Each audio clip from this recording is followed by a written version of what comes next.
Here I am after many months without bringing videos about myself, but it's really hard for me, just like making videos about street lifting, calisthenics or arm wrestling.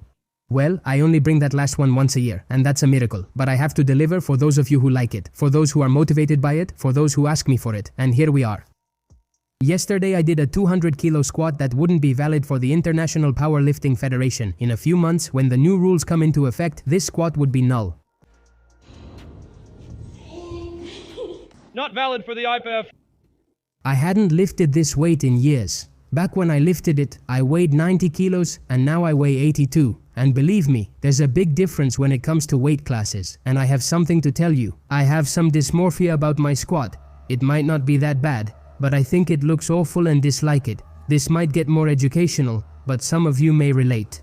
It's all a matter of proportions and body levers, and my squat is pretty horizontal. A very simple reason, because my femur is quite long in proportion. I have a longer femur and a shorter tibia, and that causes the body to look for balance and efficiency. This way it's not necessarily worse, I just involve the muscles of the posterior chain more and it looks a bit more horizontal.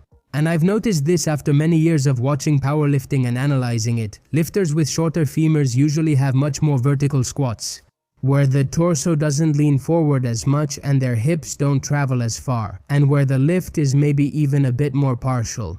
This is much more efficient, and no, it doesn't depend so much on height. Some believe taller people always have longer femurs and shorter people have shorter femurs, but that's not true. We have lifters who are monsters at squats, like Hesa Huepa, Jesus Olivares, or Daniel Bell, who have pretty short femurs and their squat is completely vertical, and it's beautiful.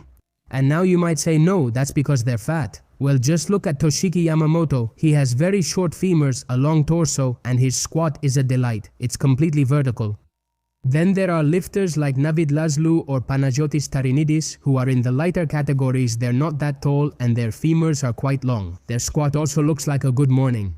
Normally, those squat specialists are worse at deadlifts, and deadlift specialists like me have a harder time with squats. By doing squats with the bar higher or by wearing heeled shoes, I've managed to get some pretty vertical squats that looked really nice. Ultimately, this is what's efficient for me and where I lift the most weight. I believe I could have done more that day, but it wasn't the time. It's the best squat I've ever done. It was 210 really ugly, not very deep when I weighed 90, and now weighing 82, I think I can do them much better. Those of you who saw the previous video know that the final goal is a 300 kilo deadlift, but I also said it would take me several years. You need to do this carefully, step by step, and do things right. Right now, I'm prioritizing the squat over the deadlift, which I do as my second exercise. I'm alternating a heavy day with sets at 200 kilos, with a medium day with sets at 180 and 170, and with a light day focused only on technique with 170 and 150 kilos. With the squat, I'm doing something pretty similar, although since I do it first, obviously I get to the deadlift already tired. And are we going to stop doing the bench press again? Anyone who's been following me for a while knows that I always have problems with my pec tendons, and right now I have severe tendinitis in both. I can barely even do presses. I've fallen once again, but I'll get back up, I promise. I finished the bench press progression doing sets of 4 and 5 with 120 kilos and everything was going really well. Until I went on a trip to visit my family and had to train in other gyms I wasn't used to, and also on my chest. It seems like it was from doing too many dips and especially deficit push-ups, with my father sitting on top of me, because that's when the discomfort in my chest started and it has only gotten worse. A month and a half later, I had to stop doing bench press again. I'm doing just one very light set, with between 60 and 70 kilos Bilbo style, between 20 and 30 reps, and that's all the pressing work I'm doing. So we're back to push press, Olympic lifting movements, military press, and for chest, some machines and cables, very light, with high reps. Hey, after all, maybe training heavy on vertical presses carries over to my bench press.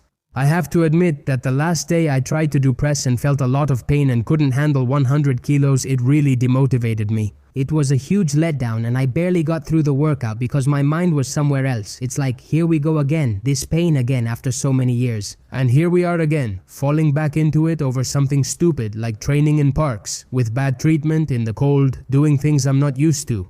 If I know this happens, why do I keep doing it and falling into the same pattern? To adapt, that's what it's about. Adapting to the adversities of training, to the pain, to the discomfort. Those of you who have been following me for a while have probably already noticed. I'm training with new equipment in a new place. It's funny because every few months I'm somewhere else with different gear.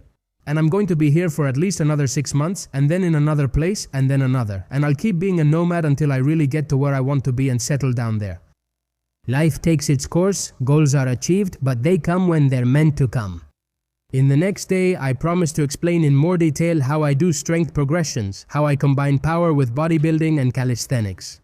And I'll also talk a bit about how I'm doing slow and controlled bulking and about the diet. And the next video will be in, well, you already know me. 3 or 4 months is what it is. I'll try to do it sooner.